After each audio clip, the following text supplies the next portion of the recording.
Atmosphère calme et pesante. Une délégation des Libanais résidant au Bénin au visage marqué par la douleur. Des poignées de mains timides mais très affectueuses. Des échanges de propos à peine audibles comme au confessionnal. Voilà quelques traits caractéristiques de l'ambiance qui a régné dans cette salle du Palais des Congrès de Cotonou. À tour de rôle, parents, amis, membres du corps diplomatique, membres du gouvernement béninois sont allés témoigner leur solidarité à la communauté libanaise du Bénin, particulièrement affligée par le décès de plusieurs des leurs dans le crash survenu le 25 décembre dernier au large des côtes béninoises. Dans les livres de condoléances ouverts en la mémoire de ces victimes, des messages poignants ont été laissés à l'image de celui du gouvernement béninois qui porte la signature du ministre d'État Bruno Amoussou et qui s'achève en ces termes, je cite, « Nous exprimons également notre conviction que le Tout-Puissant aidera à combler le vide créé dans leur vie par la disparition subite et tragique de leurs proches. » Fin de citation. Il y a un poète anglais qui a dit que il ne faut pas demander pour qu'il sonne la cloche parce que ça sonne pour nous, parce que la mort de n'importe quel être humain diminue à nous tous. Donc c'était pour partager avec les familles nos sympathies dans ces temps tellement difficiles. Les Libanais résidant au Bénin participent beaucoup aux actions de développement.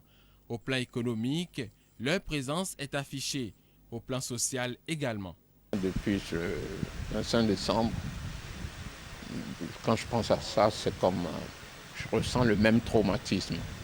Je suis venu ici en disant je signe ce cahier et comme ça je fais mon deuil et peut-être le traumatisme passera. Au moment où je vous quitte là, le traumatisme n'est pas encore parti.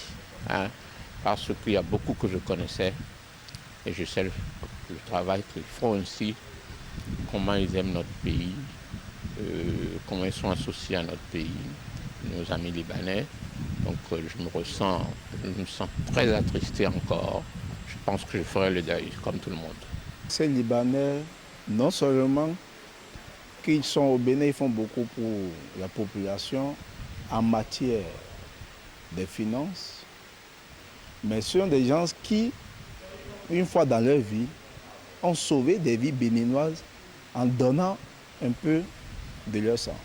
À la tête de la délégation libanaise, le consul honoraire du Liban au Bénin. Il reste très sensible à cette marque de sympathie. Qu'est-ce que je vais dire? C'est l'émotion. Les membres du gouvernement sont venus, se sont déplacés d'une forte délégation. Ils ont déjà partagé notre peine depuis le premier jour, le 25. Vraiment, je les remercie à travers la LC2. Je dis merci à tout le peuple béninois. Solidaire, le peuple béninois l'aura été d'avec celui frère du Liban à toutes les étapes de cet événement douloureux. Puisse cette amitié demeurer éternelle. Plus de 70 morts et un avion entièrement déchiqueté. C'est le triste bilan de la catastrophe aérienne intervenue en ce jour de Noël au large de nos côtes, plus précisément sur la plage de Figues-Rossais aux environs de 15 heures. L'avion serait de la compagnie de l'Union des transporteurs africains et avait à son bord près de 150 passagers. Selon les témoins, les survivants de ce crash ne dépassent pas 5. La plupart des passagers seraient de nationalité libanaise. Hommes, femmes et enfants ont donc péri dans cet accident. Selon les autorités aéroportuaires retrouvées sur les lieux, c'est un Boeing 727 qui est en transit sur Cotonou en provenance de Conakry pour Beyrouth. Un drame auquel le Bénin n'est pas habitué. Le ministre béninois en charge des transports s'est dépêché sur les lieux. Le plus important pour moi, c'est que j'ai besoin du renfort ici pour dégager encore ce qu'on peut dégager, renvoyer la foule et permettre au secours de s'organiser. C'est le plus important actuellement. Qu'est-ce que vous avez à dire à la population pour faciliter votre travail? Qu'elle reste chez elle. Merci, monsieur. C'est d'ailleurs la population qui s'est déployée pour les premiers secours aux passagers. Tristesse, compassion et pleurs se lisaient sur les visages des parents des victimes qui nombreux se sont dépêchés pour reconnaître leur mort. D'autres à la recherche d'un indice. Un crash qui intervient un jour de Noël où Jésus est venu pour sauver les pauvres. La volonté de Dieu. Il faut seulement qu'on prie. Prier pour que ceux qui sont gravement atteints puissent santé. Hein? C'est la volonté de Dieu. Tout ce qu'il fait est bon. Hein? C'est une façon de nous rappeler ce que nous sommes. Hein? Par rapport à ça, nous ne devons pas nous décourager. Nous devons garder le moral toujours au beau fixe. En ces circonstances, il ne reste qu'à ouvrir une enquête pour connaître les causes de cet accident, après avoir bien sûr interrogé la boîte noire.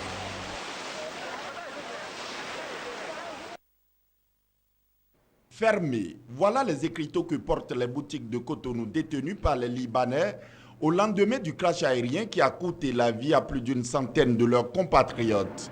Ils ont fermé pour on ne sait encore combien de jours de deuil. À l'hôpital Hubert Maga de Cotonou, on continue de pleurer les morts. Toute la communauté libanaise est mobilisée. Dans la cour de l'hôpital, attendent ceux qui sont venus pour identifier à la morgue leurs proches parmi les 113 corps déjà repêchés et ceux qui sont venus s'enquérir du sort des 13 survivants au service mobile d'urgence et de réanimation SAMU. Sur les visages, les traits sont tirés et graves. Mais au SAMU, le chef-service, le professeur Martin Chobli, se fait rassurant quant au sort des 13 survivants, de ceux qui donnaient des signes de vie après le sauvetage. Les nationalités des survivants, il y a des Béninois, il y a des Libanais et il y a des Guinéens essentiellement. Il y a combien de Béninois? Béninois, il y a 2 Béninois qui sont considérés comme survivants. Et Guinéens, il y en a 3. Vu l'évolution que nous constatons, tous les survivants ont en principe un maximum de chances de survivre. C'est la consternation à l'aéroport international de Cotonou où le président Mathieu Kérékou et ses ministres, suivis du corps diplomatique, de la communauté libanaise au Bénin, des forces républicaines et autres autorités et civiles, ont rendu un dernier hommage aux victimes du crash avant leur rapatriement sur Beyrouth au Liban.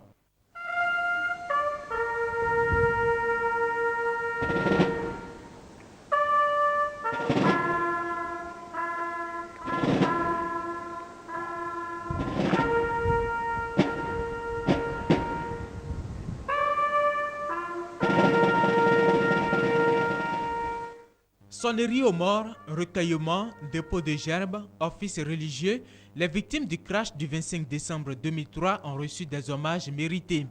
Parmi les 78 corps identifiés et rapatriés figurent 2 Libanais de nationalité française et 2 Iraniens. Une fois au Liban, les Iraniens morts seront acheminés vers leur pays où ils seront inhumés. Toutefois, les parents des victimes sont toujours sous le choc. C'est une grande perte, c'est des moments très très difficiles. Il faut avoir assez de courage pour traverser. Je profite de l'occasion pour présenter mes condoléances aux familles des Béninois. Il y a eu des victimes béninois, il y a eu des Guinéens, il y a eu des Libériens. Je saisis cette occasion pour présenter au nom de toute la communauté libanaise nos sincères condoléances. La tristesse est grande, la douleur est encore profonde et les pleurs n'ont toujours pas cessé après cet événement malheureux. C'est au-delà de 13 heures que l'avion français affrété à l'occasion s'est envolé pour Beyrouth avec les dépouilles mortelles. L'identification des autres corps se poursuit avant leur rapatriement dans leurs pays respectifs.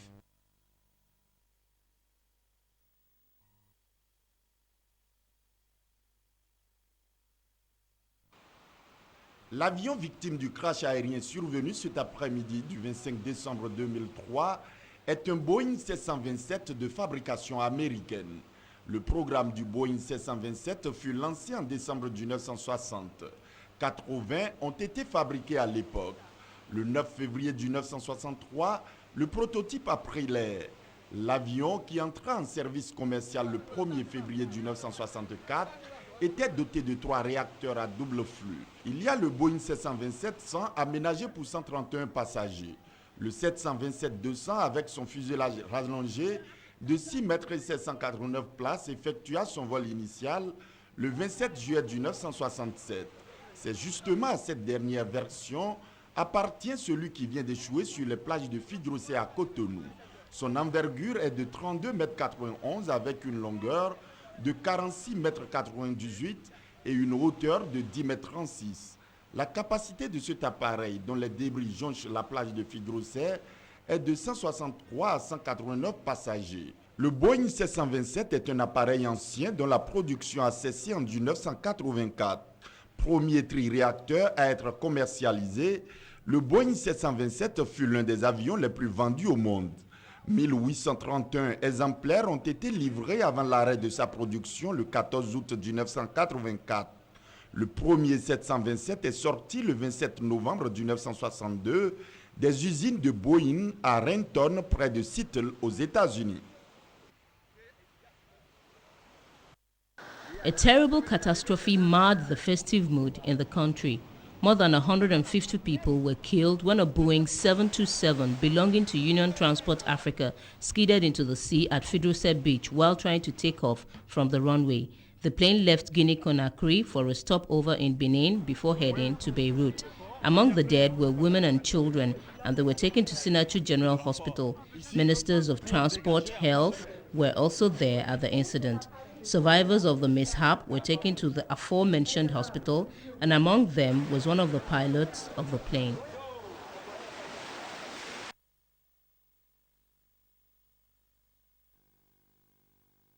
C'est vers 15h30, donc mon équipe au service d'aide médicale d'urgence, le SAMU, a reçu l'appel et s'est porté sur les lieux tout de suite. C'était un spectacle tout à fait désolant. Le pilote apparemment a raté son décollage, est rentré dans le mur et l'avion s'est écrasé. Et le gros de l'appareil est allé jusqu'à la mer. Donc à l'heure où nous parlons, je crois que nos marins sont en train d'essayer d'explorer l'intérieur de l'appareil. Donc on s'attend à voir peut-être des victimes et pourquoi pas quelques survivants encore. À l'hôpital Hubert Maga, aux urgences, il y avait une foule impressionnante de gens composés en majorité de Libanais. Parmi les rescapés, on peut citer le commandant de bord, M. Abdul Brahim, parfaitement conscient et hors de tout danger. Mais des rescapés, il en reste également. En matière de rescapés, il y en a eu pas mal puisque l'alerte a été donnée très vite. La première équipe a ramené rapidement 2 rescapés, et puis les équipes suivantes. Au total, il y a 17 personnes inscrites sur les listes des gens qui sont passés aux urgences. 4 sont orientés vers la réanimation, d'autres sont en traumatologie. Et beaucoup sont venus ici, mais sont repartis dans des cliniques privées en ville.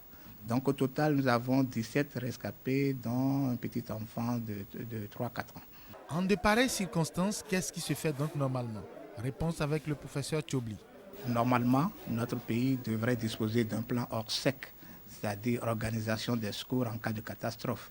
Bon, ce plan n'est malheureusement pas encore fonctionnel, mais l'alerte a été très rapide.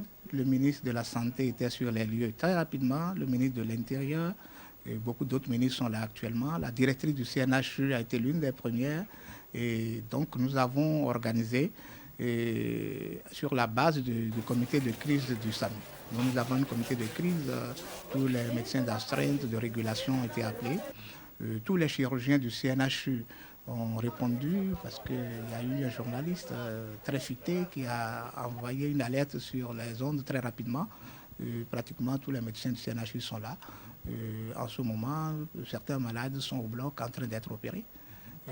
Tous ceux qui doivent être soignés sont soignés. Déjà, un comité de crise travaille depuis quelques heures après la catastrophe et le programme se poursuit. Éventuellement, vous savez, il y a les blessés, mais il y a aussi les familles des blessés qu'il faut prendre en charge psychologiquement.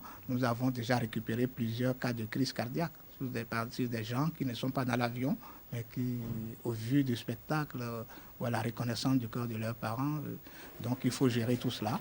Il faut gérer sur le plan logistique. Et donc en ce moment, le ministère a donné les instructions déjà, il a camé, en train de nous donner beaucoup de médicaments, beaucoup de solutés. Je crois que pour la suite, on maîtrise la situation. Maintenant, il y a les aggravations secondaires qu'il faut maîtriser, donc on reste vigilant. Il y a malheureusement les décédés aussi, donc il faut s'occuper, il faut prendre les corps, identifier, c'est difficile. À la morgue du CNHU, par exemple, à l'heure actuelle, il y a 31 corps, mais 9 seulement ont été identifiés. Jeudi 25 décembre 2003, il est environ 14 heures lorsqu'un avion, un Boeing 727-200 de l'UTA, l'Union des transporteurs africains, en provenance de la Guinée-Conakry et en partance pour Beyrouth, la capitale du Liban, prend mal son envol, heurte un bâtiment en bout de piste et s'écrase sur la plage de Djako. Juste après le crash, l'alerte a été très vite déclenchée. Les riverains, les pêcheurs et les équipes de secours se sont précipités pour sortir les corps de l'eau. Plusieurs personnalités se sont rendues sur les lieux, notamment les ministres béninois des Transports, de la Santé publique, de la Famille, le président du Conseil économique et social et le maire de la ville de Cotonou, Nicéphore Soglou. Près de 113 personnes, des hommes, des femmes, des enfants et même des bébés, ont trouvé la mort lors de ce crash. La majorité est de nationalité libanaise et les autres sont des membres de l'équipage.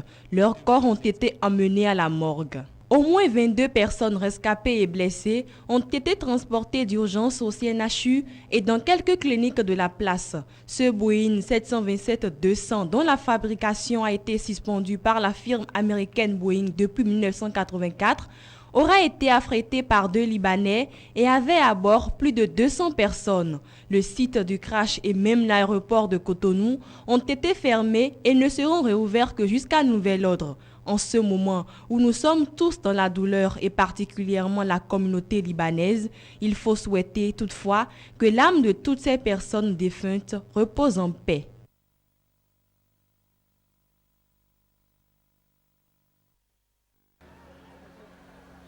Depuis la catastrophe aérienne survenue le 25 décembre dernier et qui a éploré toute la communauté libanaise vivante au Bénin, le ministre des Affaires étrangères du Liban, John Obed, a foulé le sol béninois pour s'enquérir de l'évolution de la situation. Après un tête-à-tête avec son homologue Rogatien Biaou et le ministre en charge du transport, Maître Ahmed Akobi, la délégation libanaise a eu droit à un exposé de la situation médicale présenté par la ministre de la Santé, Céline Seyon-Kandé-Sounon, qui a fait observer une minute de silence aux victimes. Les secours ont été mobilisés, que ce soit au niveau sanitaire et au niveau de la sécurité. Au niveau sanitaire, nous avons mobilisé le SAMU, la Croix-Rouge et tous nos médecins chirurgiens des environs de Cotonou sont descendus sur le CNHU. Nous avons mobilisé aussi les ambulances des centres de santé environnants de Cotonou. Malheureusement, nous avons eu des décès, nous avons eu aussi des rescapés. Au total, Monsieur le ministre des Affaires étrangères, nous allons d'abord commencer par la bonne nouvelle relativement les rescapés. Au total, nous avons 22 rescapés qui se répartissent comme suit. Dans cet hôpital où nous sommes actuellement, qu'on appelle CNHU, nous avons 11 rescapés. Au niveau d'une clinique appelée Clinique Les Grâces, nous avons 5 personnes. Au niveau d'une autre clinique appelée Clinique Maouna, on a 3. Une autre clinique appelée Clinique Boni, on a 3. Au total, ça fait 22. Ensuite, Monsieur le ministre, malheureusement, il y a eu des corps que nous avons eu à retirer progressivement, qui viennent. Jusqu'à présent, tout à l'heure, il y a un corps encore qui est arrivé. Au niveau de la morgue de cet hôpital, nous avons recensé 38 corps, 4 femmes, 24 hommes, 5 enfants. Au niveau de la Proci-Morgue, c'est une autre morgue de Cotonou, on a recensé 23 corps, dont 2 enfants. Nous avons une autre morgue au niveau de la maternité, 12 corps, dont 3 enfants. Au total, et au niveau de la morgue de Calavi, c'est une ville non loin de Cotonou, on a recensé pour le moment 27 corps, 8 hommes, oui, 27 corps. Donc au total, nous avons 100 corps qui ont été repêchés pour le moment. Il y a 11 corps qui se sont ajoutés maintenant dans une autre morgue au niveau de l'hôpital de zone de Calavi. Donc ça fait 111 corps. Très touché par la compassion du peuple béninois, le ministre libanais, venu pour la circonstance avec des médecins et une logistique composée essentiellement de pneumatiques pour la plongée, a dit ceci. C'est un coup dur par rapport au Bénin encore.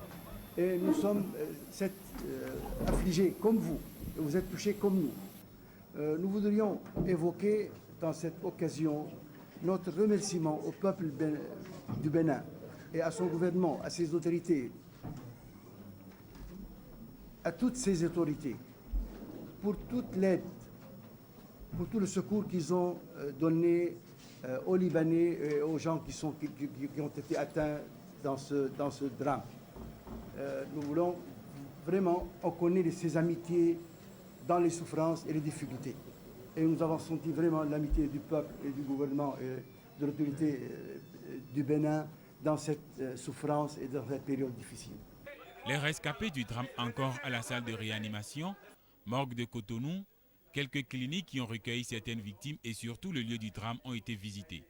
La délégation libanaise doit reprendre le cap sur Beyrouth avec à bord de l'appareil Middle East Airlines et victimes et rescapés pour des offices religieux.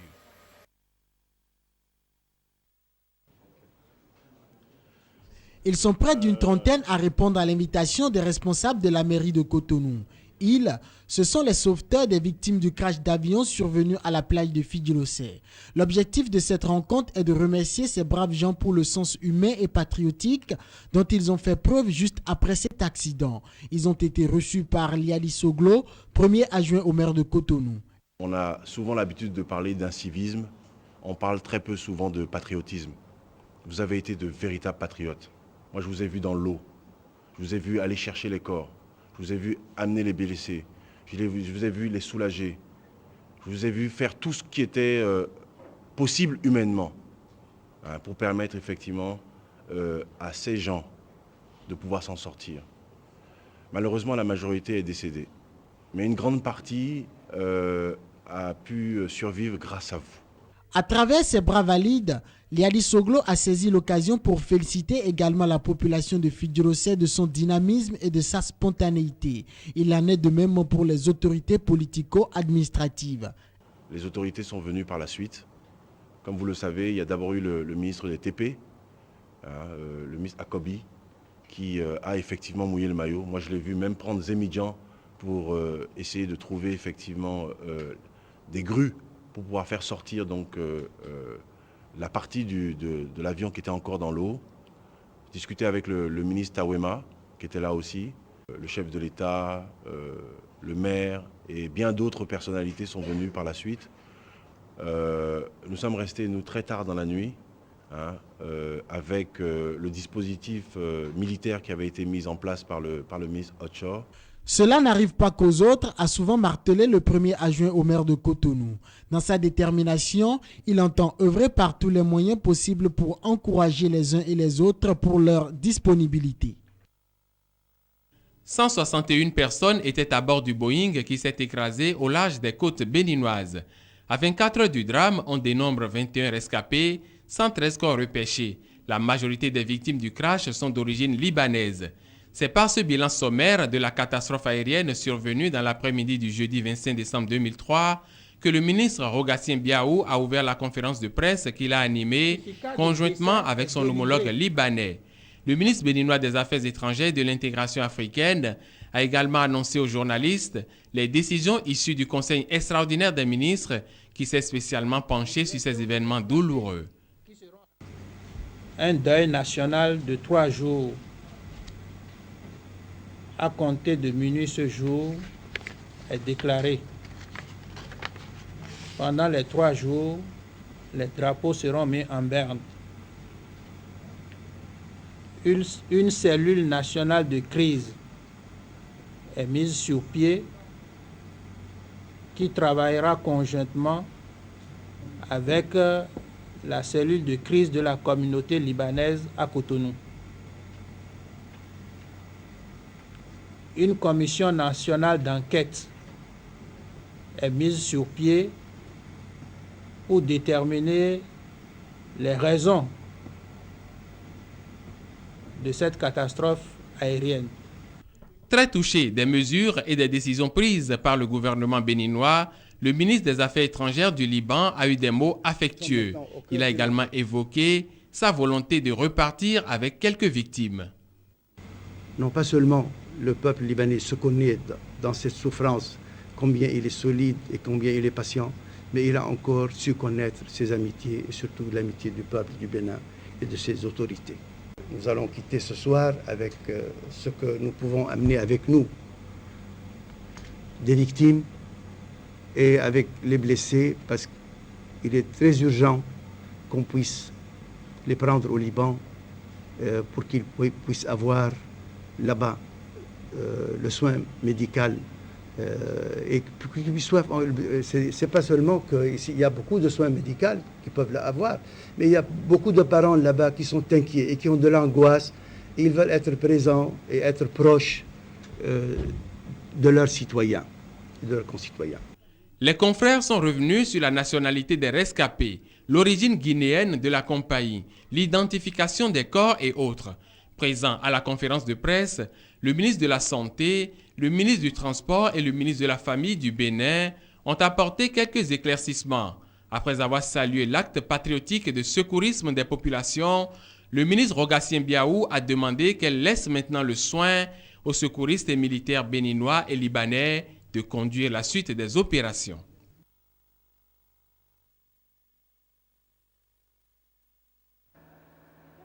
C'est par cet avion militaire de la République française que 140 cercueils 5 ont été convoyés sur Cotonou pour rapatrier les corps des Libanais victimes du crash d'avion survenu le jeudi 25 décembre dernier au large de la plage de Djako. Un geste qui ne peut passer inaperçu. La France, à travers son président, a voulu s'impliquer dans les actions qui sont menées à partir de Cotonou pour venir en aide et assister la communauté libanaise. Et à cet effet, la France a dépêché sur Cotonou depuis ce matin un avion cargo militaire chargé de 140 cercueils zengués pour le conditionnement et le transport sur Beyrouth des corps des Libanais identifiés de manière formelle par une équipe multidisciplinaire composée de médecins légistes, de policiers, je dirais plus précisément d'agents judiciaires de police et puis de la communauté libanaise elle-même. Avant donc que les corps ne soient rapatriés, il faut respecter une procédure pour éviter la confusion. Le ministre Gaston Zossou apporte des précisions. Il faut examiner chaque cas. Vous savez qu'à bord de cet avion, il y a eu aussi des victimes béninoises. Ces victimes béninoises, le temps de faire les formalités administratives, établissement de certificats de décès, devant servir de base à d'éventuelles actions juridiques ou judiciaires, seront autorisés à récupérer leur corps pour être inhumés. Et je pense qu'à l'heure où nous parlons, cette procédure est achevée. Il y a à bord de cet avion des personnes d'autres nationalités. Aux dernières nouvelles, il y aurait même à bord de cet avion quelques agents de l'ONU qui aussi ont été victimes. Alors, le dossier sera traité de manière détaillée, de manière pointue, parce que le corps est quand même un élément affectif majeur pour les familles éplorées. L'avion militaire affrété par la France va partir sur Beyrouth dimanche dans l'après-midi. Mais avant, toutes les dispositions devront être prises quant à l'identification formelle des victimes libanaises.